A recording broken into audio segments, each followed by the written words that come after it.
President Trump was in a Florida courtroom again today, this time trying to have one of his criminal cases dismissed altogether. Meanwhile, the judge in a case in Georgia is weighing another motion Trump's attorney has filed. Natalie Brand breaks down what's happened today.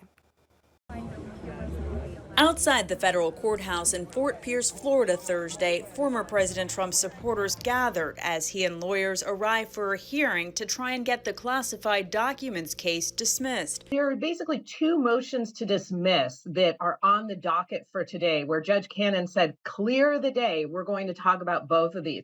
Attorneys spent the morning discussing Trump's motion that the statute he's been charged with is unconstitutionally vague. Judge Eileen Cannon, a Trump appointee, signaled skepticism, telling Trump's attorney declaring a statute unconstitutionally vague is an extraordinary step.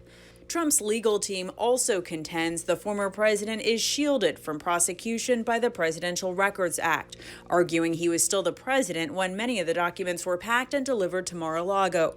Prosecutors say the act does not exempt Trump from criminal law or entitle him to declare highly classified presidential records are personal. In the Georgia election interference case, the judge there tossed out 3 of the 13 counts against the former president, but legal analysts say most of that case remains intact. The crux of the case remains the racketeering, which is the core of the case. All of those charges stand.